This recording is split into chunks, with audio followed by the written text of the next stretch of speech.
I'm going to start the recording now.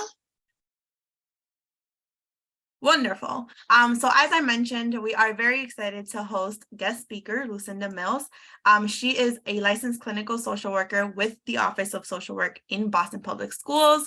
She has provided countless trainings on trauma, stress management, social emotional learning, which we're going to talk about today, and de-escalation to Boston staff and students for over 20 years. We hope that you all enjoy this informative workshop looking at mentoring through an SEL lens to better support our BPS students. So without further ado, I virtually present to you Lucinda. Thank you so much, Brianne. Hi, everyone. My name is Lucinda. I'm so super excited to be here with you guys tonight to talk about this very important topic, understanding students' social emotional learning needs. I'm sure many of you have heard the term SEL. You know how in education world, we love acronyms, and SEL stands for social emotional learning. So I know it's been a long day for some of you and you took time out of your busy schedules to be here. So first up, we're gonna start with just a quick check-in. If you can drop in the chat how you're feeling, and we're gonna go ahead and move to the next slide. Just take a moment and drop, how are you doing? How are you doing? So we're right here at the top of our agenda. So for this evening, we're gonna do a quick check-in right away. Then we're gonna show a video clip. Then we're going to do some definitions of social emotional learning. We're going to share some statistics about SEL. We're going to dive into the 5 competencies of SEL. Then we're going to have some reflection time. Then we're going to talk a little bit about behavior management and show another clip towards the end. So let me read the chat. Feeling good, feeling great. If we can go to the next slide. Wow, feeling good, ready for the session. Excited, very interested, looking forward to the session, really looking forward to what you have to say, feeling good, hanging in there, ready to go. Awesome. Lots of people ready to go. Okay, good. Thank you so much for sharing and continue to share as we go along in the chat. So we're going to move to the next slide. So a lot of our children are carrying a lot in their backpacks, whether it's trauma, losses, homelessness, mental health, poverty. A lot of children are dealing with what we call adverse childhood experiences, whether it's physical abuse, emotional abuse, neglect. And a lot of times when you're meeting with students in schools, you don't know their stories, you don't know their experiences, you don't know backgrounds, you don't know what's happening in the household, what might have happened last year, but all our students have a story. So we're gonna move into the short video clip that talks about the danger of a single story. And as you look at it, I want you to consider what is your impressions? What are some stories people around you might have about the students you work with? What are some stories you might have heard or told yourself about students that you are working with? So this is a short clip. In its entirety, it's about 20 minutes, but this clip that we're going to look at is about a little under 4 minutes. So let's take a moment and look at the danger of a single story. I come from a conventional middle-class Nigerian family. My father was a professor. My mother was an administrator. And so we had, as was the norm, live-in domestic help who would often come from nearby rural villages. So the year I turned 8, we got a new houseboy. His name was Fide. The only thing my mother told us about him was that his family was very poor. My mother sent yams and rice and old clothes to his family. And when I didn't finish my dinner, my mother would say, "Finish your food. Don't you know people like Fide's family have nothing?" So I felt enormous pity for Fide's family. Then one Saturday, we went to his village to visit. And his mother showed us a beautifully patterned basket made of dyed raffia that his brother had made. I was startled. It had not occurred to me that anybody in his family could actually make something. All I had heard about them was how poor they were, so that it had become impossible for me to see them as anything else but poor. Their poverty was my single story of them. Years later, I thought about this when I left Nigeria to go to university in the United States. I was 19. My American roommate was shocked by me. She asked where I had learned to speak English so well and was confused when I said that Nigeria happened to have English as its official language. She asked if she could listen to what she called my tribal music and was consequently very disappointed when I produced my tape of Mariah Carey. She assumed that I did not know how to use a stove. What struck me was this: she had felt sorry for me even before she saw me. Her default position toward me as an African was a kind of patronizing, well-meaning pity. My roommate had a single story of Africa, a single story of catastrophe. In this single story, there was no possibility of Africans being similar to her in any way, no possibility of feelings more complex than pity, no possibility of a connection as human equals. So that is how to create a single story. Show a people as one thing, as only one thing, over and over again, and that is what they become.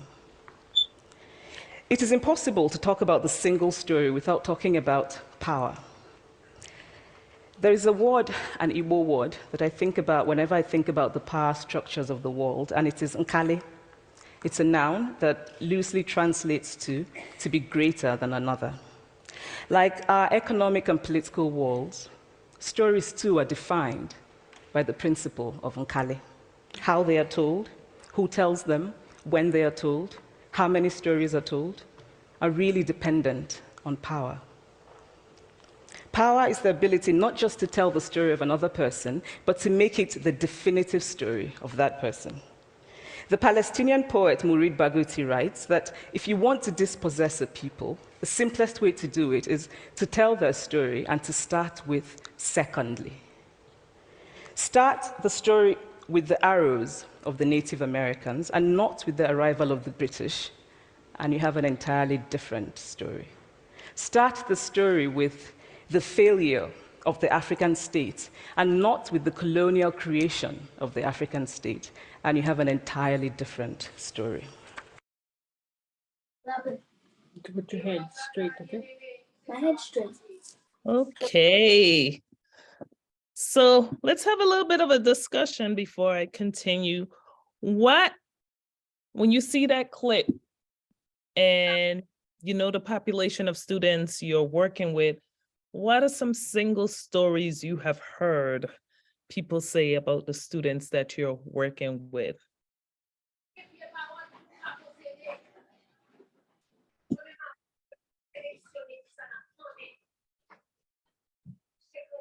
Anyone willing to come off mute and share? I'll start with something that's not related to a single student. But when I started with Boston Partners a number of years ago, I started working at the Jeremiah Burke School in Dorchester. And whenever I would tell my friends or family, "Oh, you're going to Dorchester? Is it safe? Don't you, so they had this preconceived notion that I was going to Dorchester or get beaten up or shot or something, even though they didn't know there's nice neighborhoods and nice people or whatever. So there was this preconceived notion of what I was doing in their minds. Thank you, Dave, for sharing that. Anyone else? I've had a similar experience. I've been volunteering at the McKinley School in the South End for the last 6 years, and they have daily classes in SEL, which is why I'm very excited to be here. But when my neighbors and friends here, they're like, why are you going there? And I'm like, do you have any idea how much good is happening over there? They don't. So it's a single narrative, but not one that we're telling or we're telling at school. Thank you. Anyone else want to share?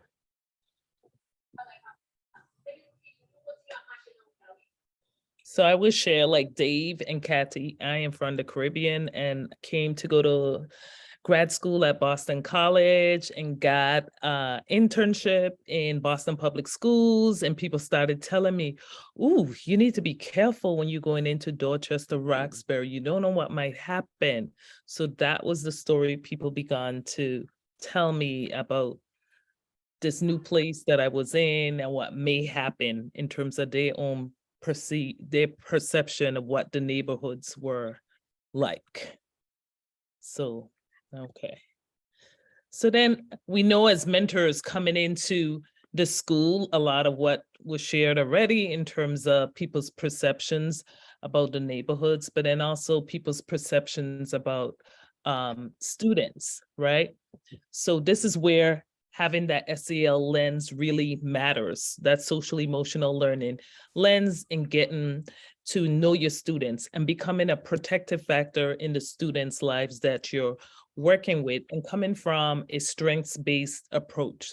So let's go back to the screen and talk a little bit about what social emotional learning is. What does it look like? So in many of our schools, we have a lot of programs, we have a lot of curriculums, but social emotional learning is bigger than programs. It's bigger than curriculum. It's something that can be taught. And in my opinion, it's just as important as academics. So I love it when I'm going into BPS schools that, like a McKinley, that is choosing to spend time on SEL. So it's a set of skills that's necessary to manage emotions, achieve positive goals, show empathy for others, maintain positive relationships, and make responsible decisions. I would say SEL skills is life skills. We all need it. Next slide. And this is there's an agency called CASEL, the Collaborative for Academic and Social Emotional Learning, and they do a lot of work and research around SEL. And this particular slide shows their 5 competencies: self-awareness, responsible decision-making, relationship skills, social awareness, and self-management. I want you to take a moment and look at this slide, because we're going to have some reflection time in a few minutes, where we'll talk about which one of these did you use today.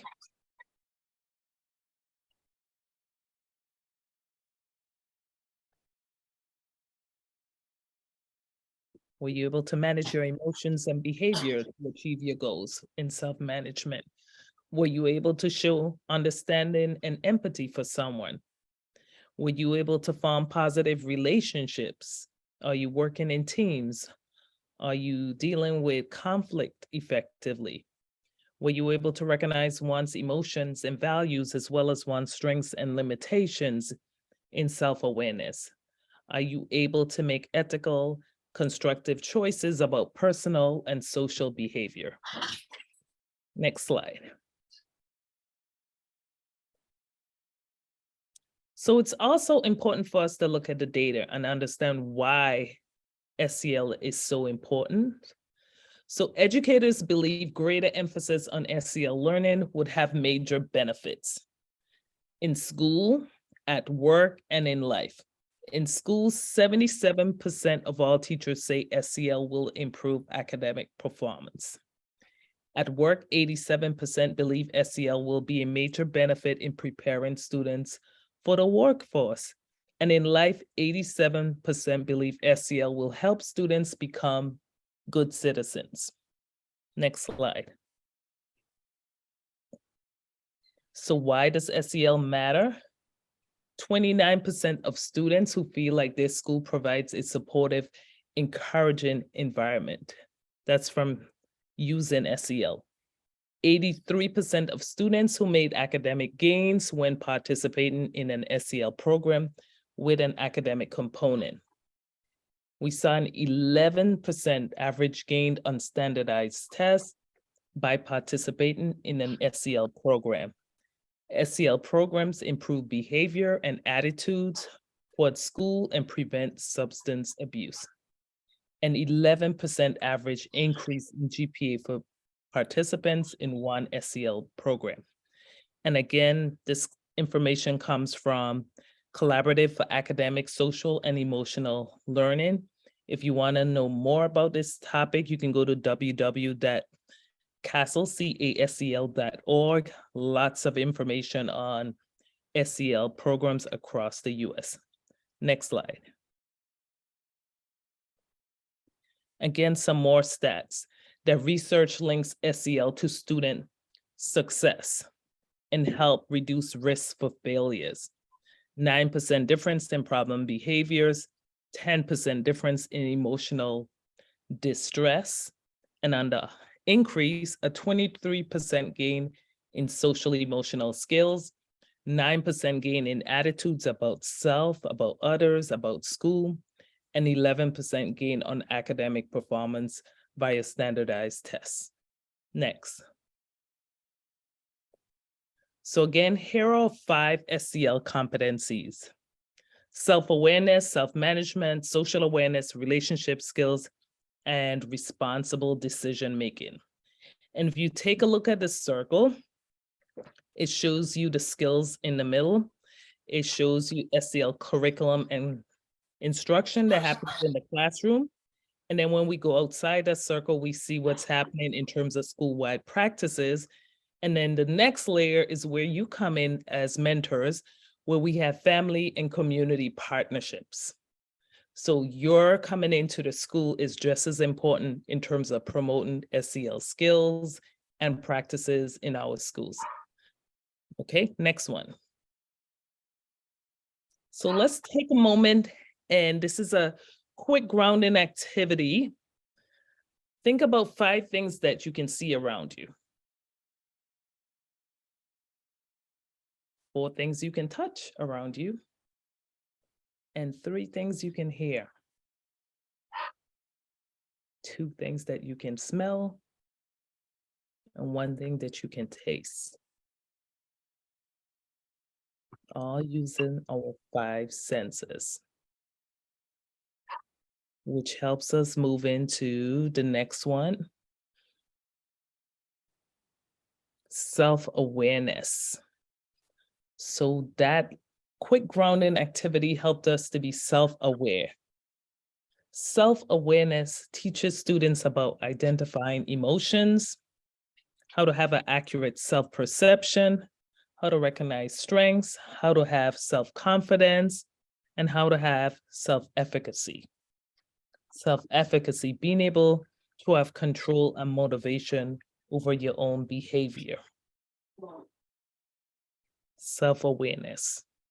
Next slide. Self-management. Impulse control. Is this student able to take turns? Is the student able to sit still? Stress management. How are you able to manage your stress? Self-discipline, self-motivation, goal setting, and organizational skills, all under self-management. Next. Relationship skills. How to have good communication skills, how to have social engagement skills, relationship building skills, teamwork. We know when we go into classrooms, there's lots of group working as an entire classroom community. You're working as a group. How are you able as a student to have those relationship skills, those communication skills, and being able to work in teams? Next. Social awareness. Having that perspective taken, having empathy. Do you understand how someone else is feeling? How do you appreciate diversity? And how do you have respect for others? Next. Responsible decision-making. Are you able to identify problems, analyze situations, solve problems, understand values and choices, reflect, and take personal responsibility? Next. All right, so this is our reflection time. You can drop in the chat or come off mute and share Which one of the SEL skills did you use today?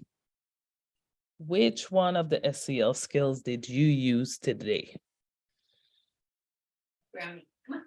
Brownie, let's go. Let's go.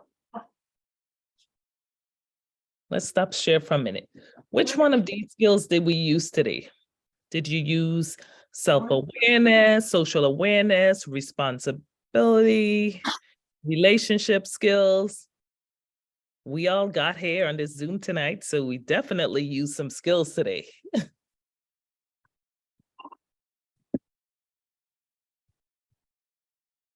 Who wants to share? What did you use by getting here tonight? I can't answer that question in terms of working with students because I haven't been assigned yet to work with a class, but I am a psychiatrist and I work with severely mentally ill. And I can tell you, I aspire to everything you're talking about, but I also really agree that these are capacities in life itself, and being able to live in oneself is really important. So thank you for going over this. Thank you. I also wanted to make a comment. My profession was human resources for almost 40 years. And I can tell you these 5 competencies or skills are ones that we had to manage as adults in the workplace, time after time after time. So, and I'm mentoring in the 2nd grade. And the classroom that I am in, the teacher does this masterfully. Some of the skills and competencies that you're talking about, and really giving kids agency and trying to figure out, what's their personal responsibility, or creating rules and safety, boundaries, which, building good relationships with others, working in teams at, the 7-year-old. So it's wonderful to see, but this is what we need in our workforce. I have a question on one of the slides. Did I misinterpret or not? It looked like only 20+% of students thought their schools provided a supportive environment. Was that on one of the slides that you had all those percentages on it? Yes, very low. And unfortunately, we see that a lot, even when we do like the climate surveys. So another reason why we want to, build relationships with students, become protective factors in the lives of students, so they really feel like, hey, later on when I talk about behavior, kids want to feel a sense of belonging in their school communities, right? They want to feel that support from not only their friends, but the adults as well. And a lot of times that's not necessarily the case.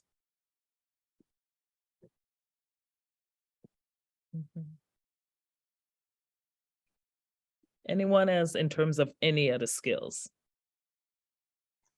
I'll go. I definitely used, I think, all of these skills today, but a specific example would be relationship skills. We had a meeting every month. We have a meeting of other academic support partners. We have a collaborative that gets together and is working together to align how we're approaching our work in Boston Public Schools.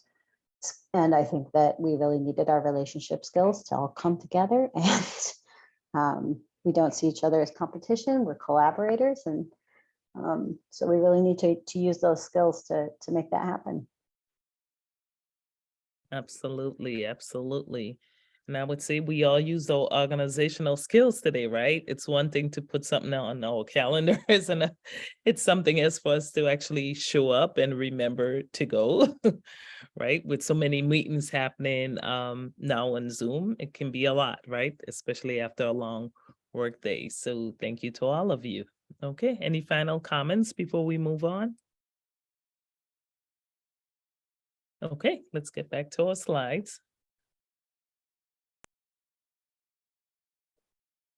So I believe someone mentioned this just now.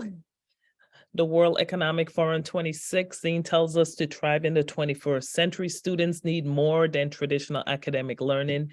They must be adept at collaboration, communication, and problem solving, which are some of the skills developed through social and emotional learning, SEL, coupled with mastery of traditional skills. Social and emotional proficiency will equip students to succeed in the swiftly evolving digital economy.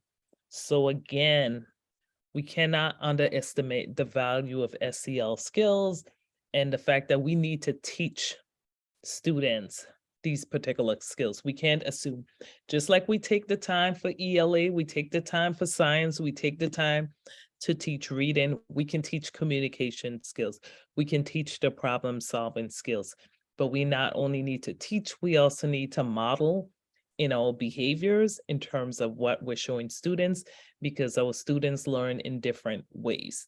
They also need to see it in our actions as well. Next.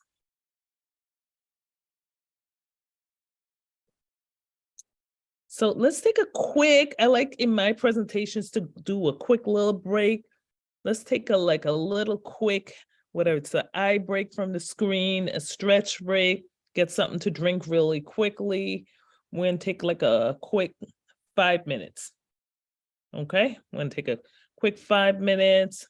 I know we should have the timer set, so I have 6:04 in mind, so we'll come back at like 6:09. Let's just take a quick 5-minute break, get you something to drink, take a quick stretch break, eye break from the screen, and we'll return.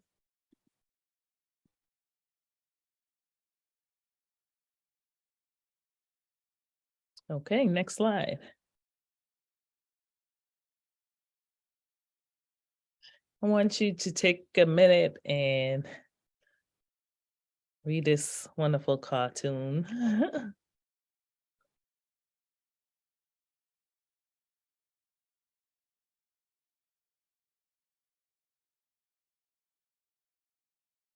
It says, "What are you doing here?"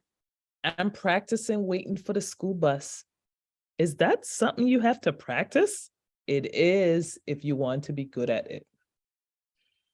So I love this. If we want to be good at something, we have to practice. So we're moving on in terms of SEL, talking a little bit about behaviors. Next slide. We're moving into talking a little bit about behavior management, which also ties back to social emotional learning. Students want to feel a sense of belonging. At the core of most students, they want to belong. We as adults, we want to belong. Students need to feel capable, they need to feel connected, and they need to be able to make a contribution.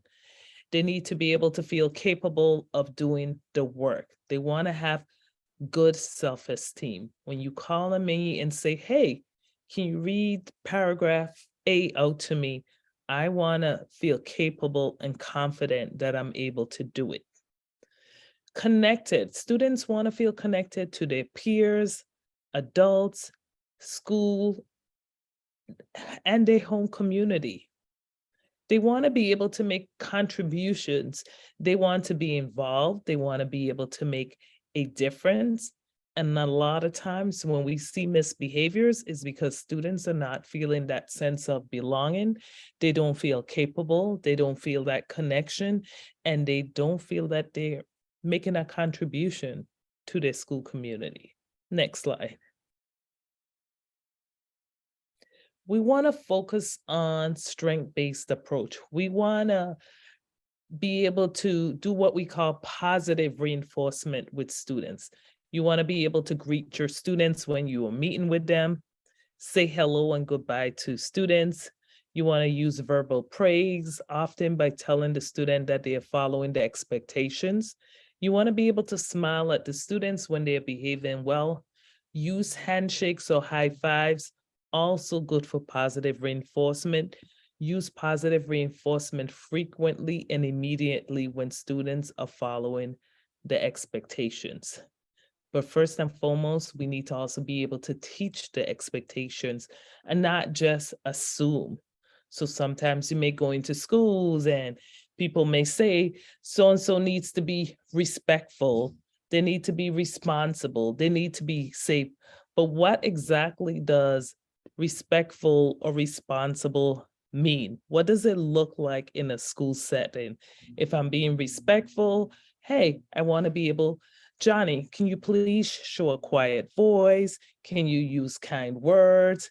Can you raise your hand and wait to be called on? Can you listen and follow directions?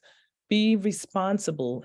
Are you please be on time? Show up to your classes, complete your homework, complete your assignments. Be safe.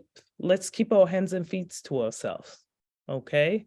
We want to define and not use these broad terminologies with students. Next slide. Behavior management, you want to be able to really catch students doing what we want them to do. And we want to use our encouraging positive words. I love how you are quietly sitting. Great job staying in your seat. Thank you for using a quiet voice. Thank you for completing your workshop. We want to stay away from the negatives in terms of no chewing gum, no, you can't have your cell phone, no this, no that. Well, what can the students do? Thank you so much, you're sitting quietly. Thank you so much, you're on task. Thank you so much, you're raising your hand like I asked you to. Thank you so much, you're asking for the hallway pass. But when we get into that negative language in terms, nope, you can't do this, you can't do that, what do students say? No, no, no, no, no. Next slide. I want you to take a moment and look at this SEL skills slide.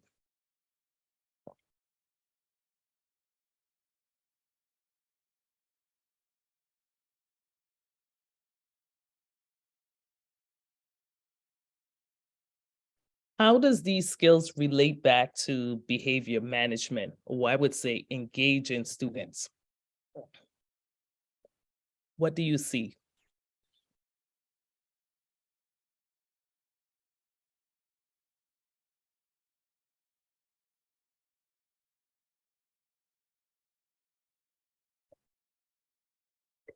If I listen to students and I build that positive relationship, it's easy to do the behavior management.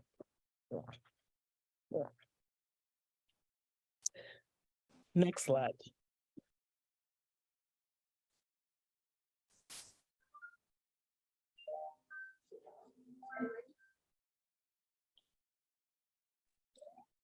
Expectations are important. We need to be able to communicate expectations to our students and not assume that students know. So yes, it's November, but guess what? I may still need to remind Johnny about the rules. Yes, it's November, but I still need to repeat that routine to Johnny. You want to be able to communicate your expectations to students, check for understanding, have them repeat it back to you, use positive language, state do's, not don'ts, praise and reinforce the positive behavior. Expectations should be observable. Johnny, I want you to raise your hand in order to answer the question. Expectations should be clearly defined. There shouldn't be any guesswork in it. Class, we're getting ready to transition to lunch. I need you to line up quietly. I need you to have a quiet voice and hands and feet to yourself as we walk in the hallway. An expectation should be simple.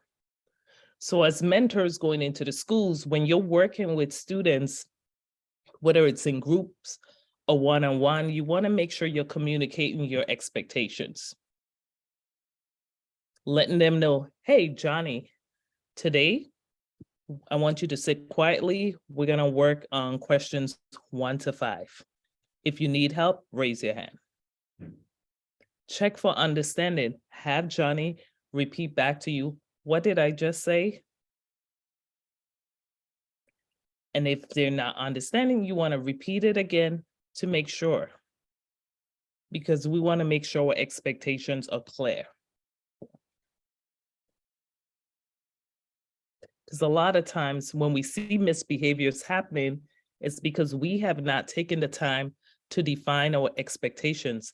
I pick a student up from the class, I'm here to help them with an assignment, and we assume, well, I'm the mentor, I'm the tutor, I'm here to help you. You know what to do. No, we need to teach them. We still need to take the time to communicate with them in terms of, this is what I expect from our half an hour time or one-on-one time or our time, whatever amount of time, we still need to take that time to communicate your expectations, because your expectations may be different from the teacher expectations or the school counselor's expectations. So it's on us to define what are our expectations when we're working and meeting with students, whether it's in groups or one-on-one. And what does the expectation look like? Any questions? And what if you're working with a student and they're really doing something off task that you really don't like? That's the time that we want to take the time to prompt, remind them, hey, Johnny, remember our expectations for today. Remember what we're doing right now. How do we learn? Repetition, repetition, repetition.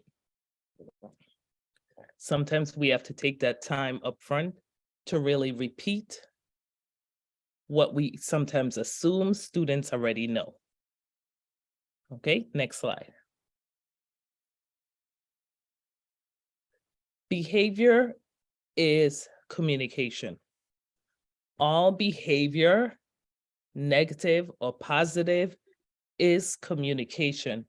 I am communicating to you something about me, something about my needs. Remember, students want to feel a sense of belonging.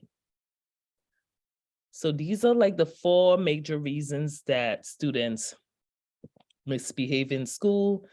I want attention. I want power and control. I want revenge.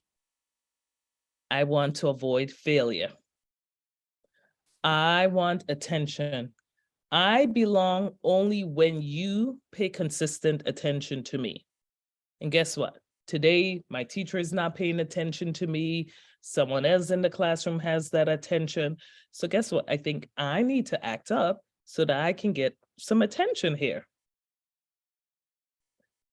But you as the mentor, you as the educator, the teacher, you need to show me, how do I ask for that positive attention? How do you make me feel that sense of belonging in the classroom so I'm not acting up for your attention? Next is, I want power and control. I'm going to show you that I am the boss of me. I am in charge here, and I'm going to engage you in that power struggle right now. I'm going to misbehave because I want power and control. I only feel that sense of belonging when I am in charge. And in order for me to feel in charge, I need to misbehave. I want revenge. Guess what? I told you at the beginning, many of our students have ACEs, they have adverse childhood experiences, they have a lot of trauma histories, they have a lot happening that we simply don't know about. And guess what? As a student, I've been hurt. I want to make sure that I hurt you, so you're now the target because I want revenge, and maybe the person in my life that actually hurt me is not around, but you're here, so hey, this is the time for me to act out because my behavior is showing you like somebody hurt me. So guess what? Right now, I'm going to hurt you. And this is why you need to continue to build that positive relationship with me. This is why you need to continue to approach me from a strength base and use some SEL skills and model some of those skills for me and teach me some of those skills. So I'm not showing you this hurt in my behavior. Another reason, I want to avoid failure. You know what? I'm in 5th grade. I'm reading at a 2nd grade level. I really don't like to read and I'm below where I should read. But then guess what? My classroom teacher calls on me and says, "Oh, Lucinda, can you read this?"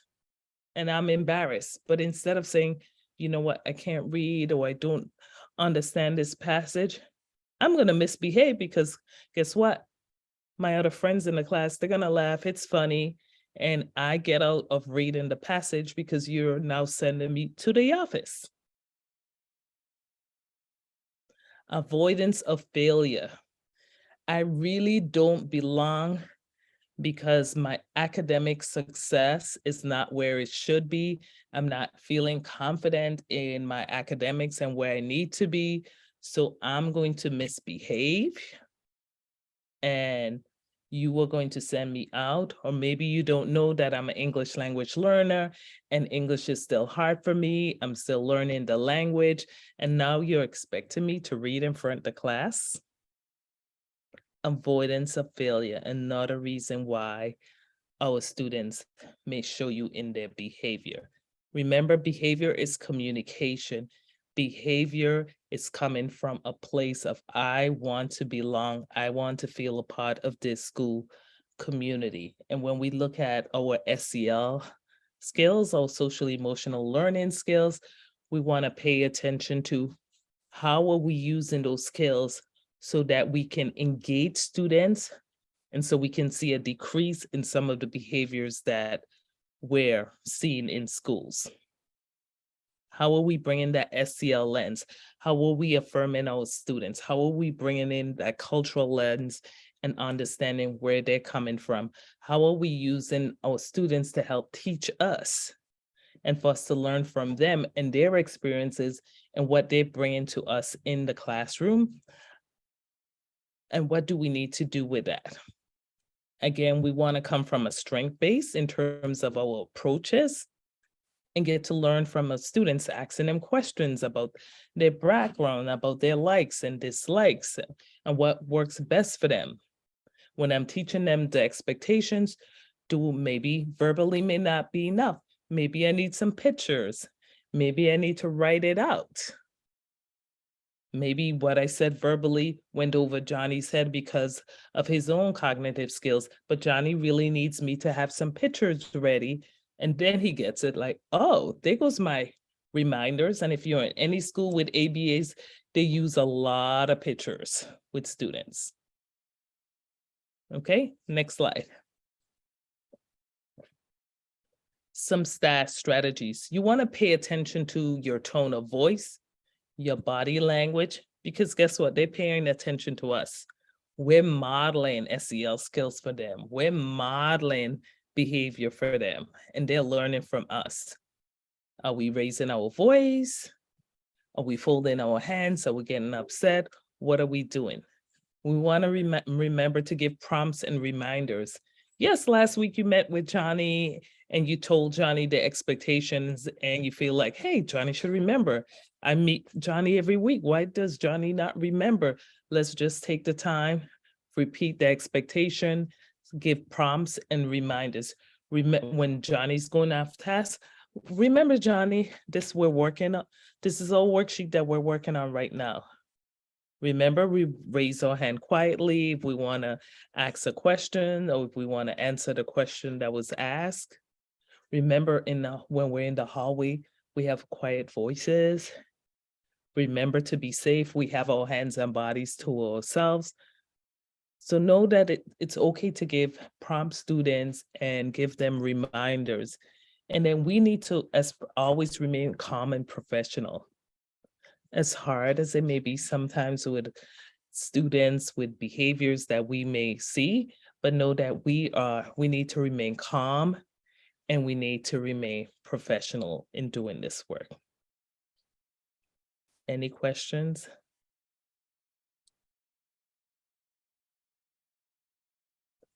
All right, next. Okay, we're getting ready to show another video clip that talks about every opportunity. So even though you may be in schools for a short time, know that you have an impact on students. No matter how short a time you may be with students, your interaction with our students has an impact. And we always have an opportunity to make sure we're having a positive impact on students. So let's look at this clip and then we'll have a conversation.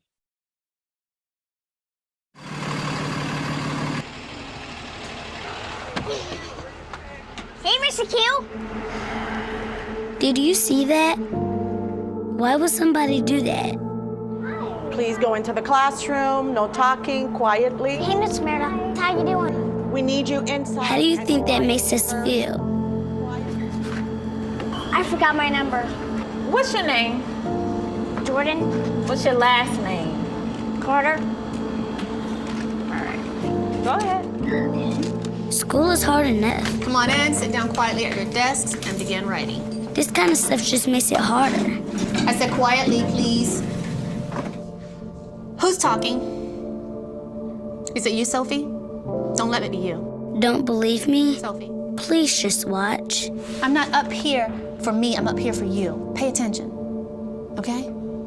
Now somebody answer me. Somebody needs to answer me really fast. Every time we're ignored or yelled at or silenced, a teacher takes away what's possible. No horseplay, no running, and especially no talking. Moment by moment. Miss Garrity, Your student's behavior yesterday in the lunchroom, it was terrible. Next time, silent lunch. Did you hear that? Stay in line and catch a bubble. I'm not playing. If this is education, we're in trouble. Bye, Miss McGarrity. Frederick Douglass said, once you learn to read, you'll be forever free. The way it is now, 2 of the 3 of us will never be able to really read. It doesn't have to be this way. Hey, Jordan, how you doing? Good. Good. Everyone we meet throughout our day can make a difference. I've been waiting for you to arrive. All the difference. Good, how are you? Great. Hi, Jordan. Bye, Jason. Good morning, Jordan. How are you? I'm doing well. Thanks for asking. How are you? Good.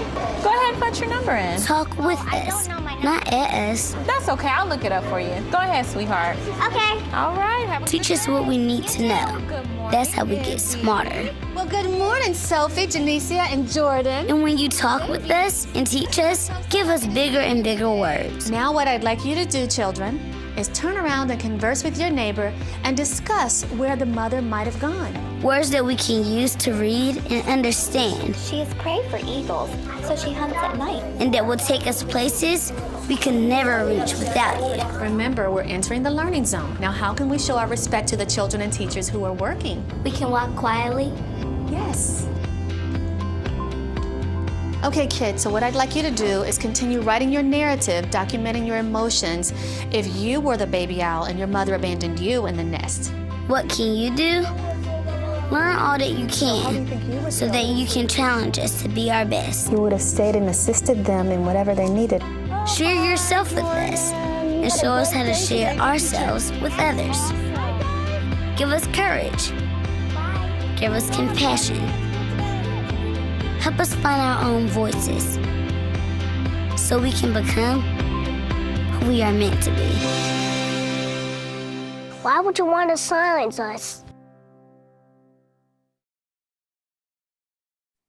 All right, let's stop sharing screen. I love this video. I think it's so important that each and every day we have an opportunity, right, to make an impact in students' life in terms of our actions, what we're doing, what we're saying. What are people's reactions from the video? I'll start. I started smiling during the first half of that because it brought back memories of the way schools were in my day. A lot of discipline, a lot of silence, be quiet, a lot of weird reactions from teachers. I had one elementary school teacher, when something would go wrong in the class, she'd go, "Holy gods and little fishies." I remember that to this day, this is the way schools were back, 50 plus years ago. Thank you.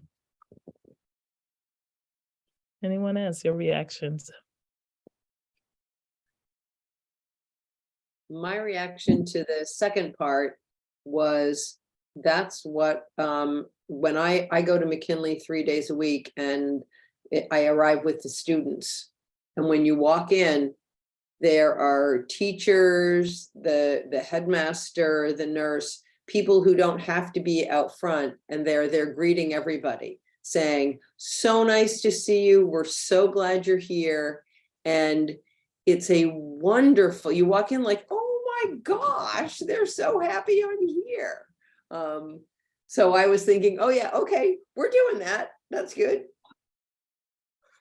That's awesome. Greetings do make a difference. One of my new schools assigned to me this school year, that I visited on the first day of school, they had a DJ, they had signs outside in different languages welcoming students back to school, and just the atmosphere of greeting students and having the music and saying welcome back made such a different in the climate walking into the building.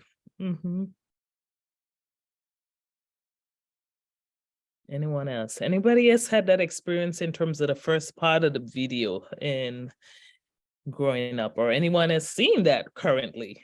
Hopefully not, but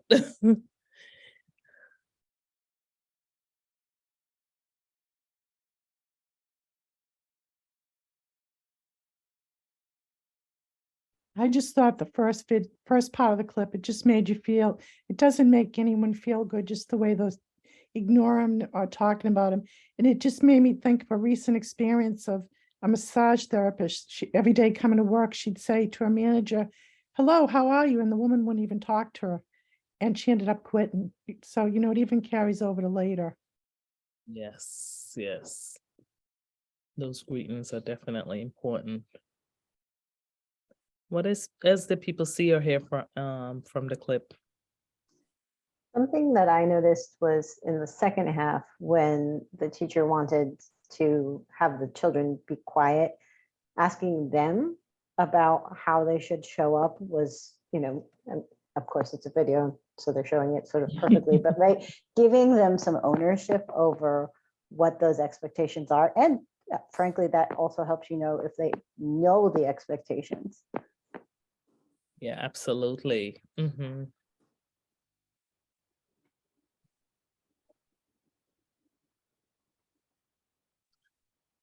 I like the section where they talk about, at the end where they say, remember, give us courage and give us compassion. And how do we do that? How do you give students courage and give students compassion? What does that look like?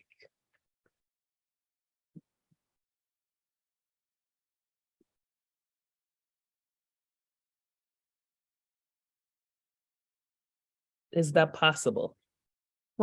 One thing that I have just had an interaction with a second grader who is actually reading at the kindergarten level.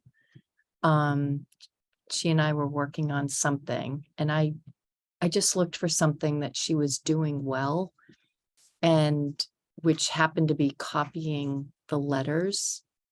And she looked at me and she was beaming, and it made me realize that, you gotta catch them doing things right and reinforcing that. And then it makes it easier to be open to the next thing. It's kind of, even that video, it's like I'm missing the word, but every interaction has, you can build on it and have more positive reactions, and you're more open to learning. Yeah, Absolutely. one of the things that I try to do with a student who's having an issue with something, academic or otherwise, is try to come up with or remember an example of my own, what happened to me when I was in school, so I can relate to say, oh yeah, I had a similar thing happen to me. I can understand, and this is what I did or somebody did to help me through that same circumstance. Mhm. So one image I use when I'm working with educators is the balloon, right? You fill the balloon up with air, and someone that negative interaction, you're deflated, some more air out, some more air comes out, and then you see the behaviors, and then you're like wondering why, because I came in all filled up like a balloon this morning into your class, but then those interactions, instead of continuing to fill the student up, it kind of deflated, right? Know that we as people, we're energy givers or takers. We give people energy, or we're taking away energy. And same in the school system, we're either making that positive interaction with students or that negative. And it's through our words, it's in our actions, and they're paying attention to what was said, what was not said. They're looking at us, the adults, right, to model that behavior for us. I can't tell you how many times I'm in schools and students are saying, well, Miss so-and-so, Mr. so-and-so, I saw them doing this. So-and-so was yelling, and how do you expect us to do XYZ if you were doing ABC, right? They're learning from us in terms of how we're modeling the positive behaviors for them. And what are we taking the time? Are we taking the times to do those simple interactions? Hello, good morning.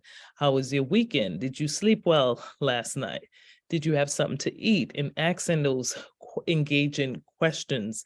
And in SEL, we talk about engaging practices. That social emotional learning is not just taking out second step program, which is used in some of our schools, but what are the practices you're using with students? What are the questions you're asking? What type of greetings are you doing with students? How are you really getting to know the students that you're working with? So, and sometimes just the simplest things in terms of acknowledging students as the whole person and acknowledging what they did in terms of the example that Bet shared with us, just recognizing them when they're doing good and how that makes us feel. I was at a school this week and the librarian was cutting out flags from different countries as bookmarks. And she was like, oh, I don't think I got your country. What country are you from? And decided that she would do my island, the US Virgin Islands, and show the flag. And then in the middle of the conversation, two students came in and were like beaming because they were so happy that the Cape Verdean flag was represented, and the librarian took the time to have all these different flags out and told them these are your like new bookmarks that you're going to use. So even those, those type of interactions makes a difference in the lives of children. And sometimes we don't think so. So sometimes we're so focused on going to the academic, but we need to spend that time getting to know the child and doing some engaging practices, which includes the greetings, getting to know the whole child, and just taking that time and being consistent, right? Children need to know that we care, right? That saying about children don't care how much we know unless they know how much we care. They need to see it and they need to feel it from us, right? And they get it, and it comes from us. So I wanted to use the last part of tonight's session to talk a little bit about what what are some ways that people are helping to promote SEL skills with the students that you are working with, and how are you using it? And what are some things you might have learned so far tonight that you will start to incorporate?